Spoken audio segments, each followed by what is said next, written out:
కొంతమంది లీడర్లు మాట్లాడితే రాష్ట్రం అంతా రచ్చ రచ్చ అవుతుంది. వాళ్ళు ఎప్పుడు మైక్ల ముంగట్టుకొచ్చి మాట్లాడతారా, మళ్ళీ కొత్త ముచ్చట బయట పెడతారా అని 1000 కళ్ళతోని ఎదురు చూస్తుంటారు జనాలు. అగో అసొంటోళ్ళ జాబితాలో చేరింది ఇప్పుడు కవితక్క. అక్క ఏ మాట్లాడినా ట్రెండింగే అవుతుంది ఈ నడుమ. అగో అట్లనే ఇవాళ కూడా విలేకరు అన్నల్ని పిలువనంపుకొని ఏవో ముచ్చట్లు చెప్పిందట. మరి గియాళ్ళు ఏం మాట్లాడిందో ఓ నజరేసొద్దాం పారే. తెలంగాణకెంచి నీళ్లను పక్క రాష్ట్రాలు ఎత్తుకపోతుంటే సినిమా చూస్తున్నారు సర్కారోళ్ళు. ఓ పక్క గోదావరి నీళ్లను ఆంధ్రలో ఎత్తుకపోతున్నారు, ఇంకో రోజు కృష్ణా నదిని కర్ణాటక గవర్నమెంట్ వాళ్ళు ఆగబడుతున్నారు. అయినా తెలంగాణ గవర్నమెంట్ సినిమా చూస్తుంది.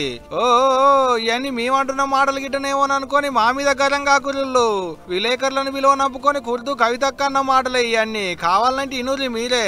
అయ్యగారి కోసం అమా సాగదన్నట్టు మొత్తం వాళ్ళు నీళ్లు దోసుకుపోయే పరిస్థితి ఉంది. ఒక పక్కనేమో గోదావరిలో చంద్రబాబు నాయుడు గారు దోసుకుపోతుంటే చూసుకుంటూ ఊరుకుంటారు, ఇంకో పక్కనేమో కృష్ణా నదిని వాళ్ళు ఆడ ఆగబడుతుంటే మీ కాంగ్రెస్ ప్రభుత్వం ఉంది కాబట్టి చూసుకుంటూ ఊరుకుంటారు. ఇది కరెక్ట్ వైఖరి కాదు. దీని మీద తక్షణమే ముఖ్యమంత్రి గారు స్పందించాలని నేను డిమాండ్ చేస్తున్నా. ఇక దాసులు లేదు మూసులు లేదు అన్నట్టు బాగా జాబితాల్చుకుంది కవితక్క గవర్నమెంట్ వాళ్ళను. అంతేకాదు అక్క కొత్త పార్టీ పెడుతుంది, లేకుంటే షెయి పార్టీలో షరీక్ అవుతుంది అని అందరు అనుకుంటుంటే ఇక ఇప్పుడు దాని మీద కుండవల కొట్టింది కవితక్క.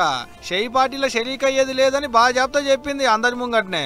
ఇక కొత్త పార్టీ ముచ్చటకొస్తే అప్పుడు కార్ పార్టీ పెట్టినప్పుడు వాళ్ళ నాయన ఏమేం చేసిండో ఇప్పుడు అక్క కూడా అదే చేస్తుందట.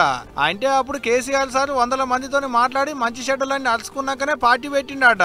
ఇప్పుడు అక్క కూడా అదే చేస్తున్నా అనుకొచ్చింది. తండ్రి పార్టీకించి సస్పెండ్ అయిన మొదటి ఆడబిడ్డని నేనే అనుకొచ్చింది కవితక్క. ఒక వర్గం కోసం కాదు పబ్లిక్ కోసం పని చేయాలనుకుంటుందట. ఇప్పుడు ఆమె ఏం చేసినా అడ్డం చెప్పేటోళ్ళు ఎవరు లేరన్నట్టు మాట్లాడుకొచ్చింది కూడా. ఇంకో పెద్ద ముచ్చట ఏంటంటే కాల్ పార్టీ లీడర్లు చాలా మంది దానిక సాటు మాటకొచ్చి కవితక్కను కలుస్తున్నాడ కూడా. ఇవన్నీ అక్క చెప్పిన మాటలే. ఇంట్లో మా సొంతంగా రాసిందేం లేదు, మేము సొంతంగా చెప్పిందేం లేదు. అక్క చెప్పిన ముచ్చట్లే ఈ విధంగా మీకు పూస కూర్చున్నాం అంతే.